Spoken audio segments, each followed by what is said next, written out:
Man, look, I appreciate you coming on, dude. Like, I'm excited for you, brother. I'm excited for you, dude.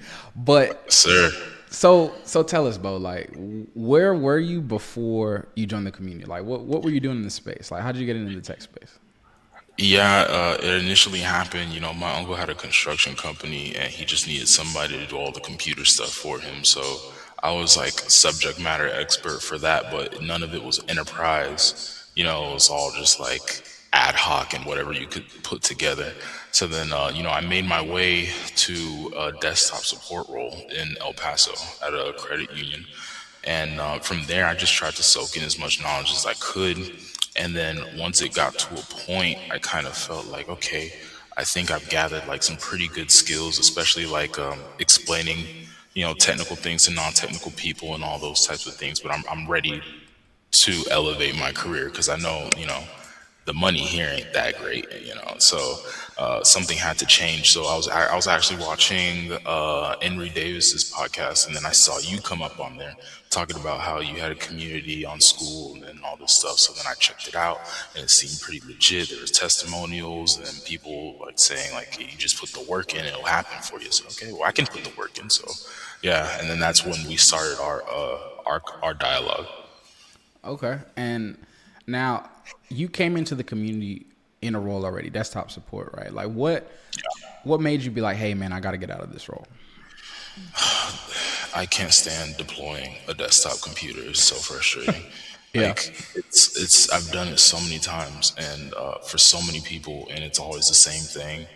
I and what really started to get me was like when you start doing higher level tasks like automation and patch management and some orchestration, and you're leading projects and stuff, but then you still gotta go deploy that damn keyboard, or excuse my French, but that dang keyboard, man. And it's just, it's humbling for sure, but it's also frustrating. So I was like, man, I understand that like I have more to offer, you know, corporate than just this, or IT than just deploying computer parts. So along with that, like, did they give you an opportunity to like move within the company? Like, you how long were you with them?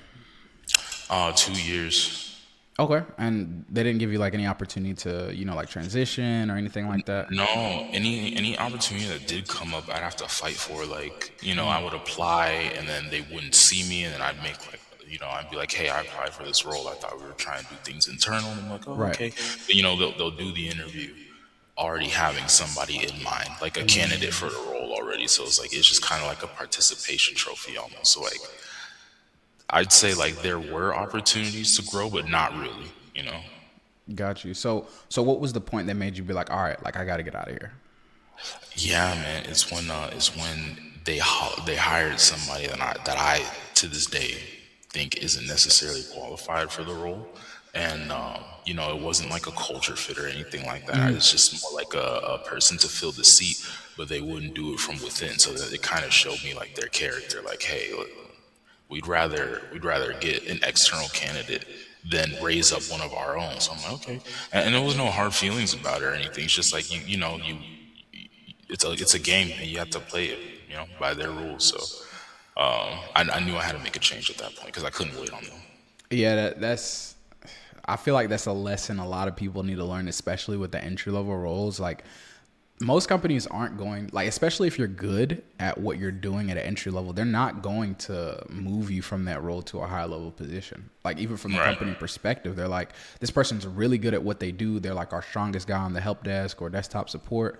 We can't afford to lose this person, even if it right, is for their own betterment. You know? right. Yeah, I made all that fuss, and then what ended up happening is like they promoted me from desktop 1 to 2, which is Yeah. like it was cool. I'll never count out a blessing, but like it's also just like you know something just to keep you docile Right. almost. So I had to make a change. Okay, so they did move you up. So what did you start with them with? Like what was the rate that they were paying you? The rate was 20 an hour, and then when eval came in, which I had to wait a year and a half for because of some HR politics, I was at 24.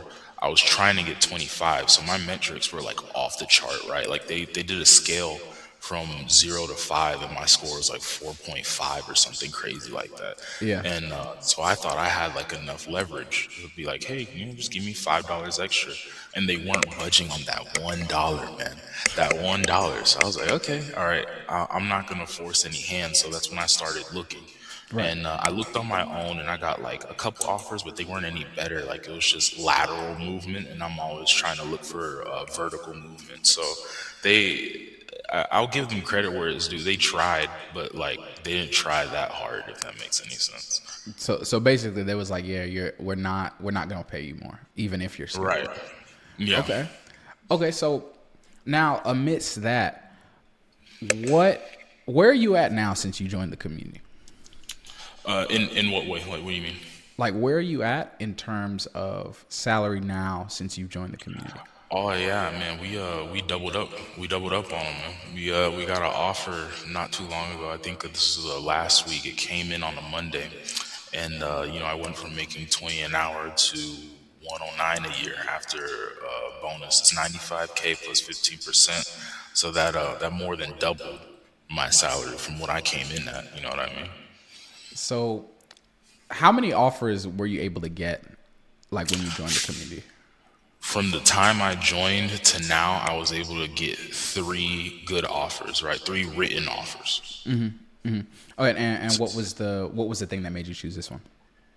This one was the highest salary, and it was a more competitive company. It had better benefits. It was hybrid as opposed to on site. It was it was the technology that you get to work with. It wasn't like super legacy or anything. It's just like industry standard stuff. The things that you're seeing in these job descriptions is what they're asking me to do. So I said, it was a no-brainer, you know. Okay. Okay. And what would you say was the most impactful thing, or it could be a couple things that you learned from the community? That I learned from the community, it's that it is a numbers game. You can't give up. You can't just think like, oh, I'm gonna put in 5 or 10 applications in a week and that's gonna be enough. And it might be, but for me it wasn't. For them it might be, but for me I knew I had to like attack it every single day. Like at least at the bare minimum I need to do 3 a day, and that's 7 days a week. At the bare minimum. And it's also like seeing the progression of other people in the community, like what they're working on, and what their stories are, and how like they'll be like, oh, I just joined last week and I'm already getting recruiter calls. And because I was there, I remember getting my first recruiter calls, and I was like, oh shit, okay. They looking for me, man. They're like, I'm able to market myself better, like, and I think that's really what was really beneficial being in the community, is learning how to market yourself as an IT professional, because you have to. I can't say it any better. Like, there's wildly skilled people just like you that I know are capable of more, or maybe they're even doing the skills in their current role, but they don't know how to display them to the world so that they can get these other opportunities. Like, now, along with that, like, what would you say to someone who's thinking about joining the community or being a part of the community, or just getting to that next level?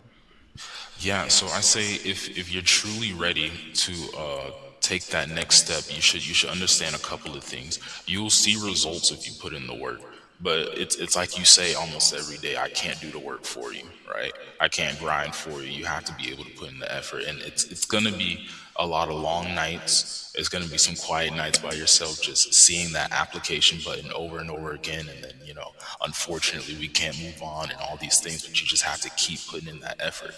And if you're willing to take that step, then you should absolutely join the community, because there's such a wealth of knowledge here. You have people working on even outside of cloud, even the people that are in cloud doing labs on Azure and AWS. Like I see that, and it's just inspiring too. Like knowing that you're not alone in this race, right? In this marathon, even. Yeah, yeah, just being around other like-minded people, even in my journey, like that made a huge difference. And it's not common to find people that really want to improve in the space. You really got to seek them out. So, I mean, just having a community like that is a game changer for a lot of people, man.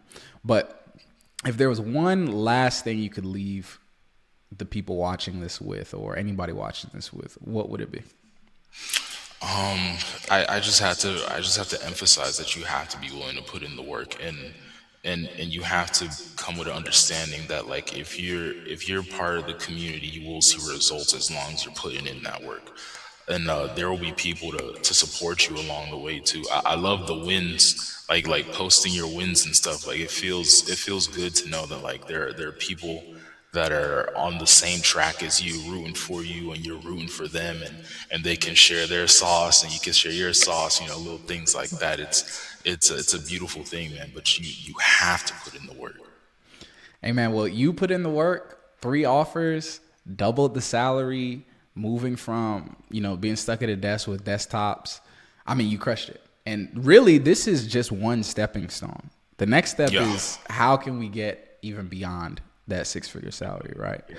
We're But trying to go strictly cloud, man. strictly cloud, man. That's the goal. That's the goal. But brother, I can't thank you enough for your time. I'm always seeing you in the community. I always bring you up on the Sunday calls. I'm like, this guy came in, he got straight to work, and this is what happened. And now we're seeing the fruits of your labor. I didn't even know you got these other offers until you told me. Like, bro was getting Yeah, secret man. job offers and didn't say anything. Like, Dude, cause like I only like posting when I feel like it's a big win, you know, and that's probably yeah, bad on me. But like, this one was huge. This one was huge. The first one was huge too, cause I had never.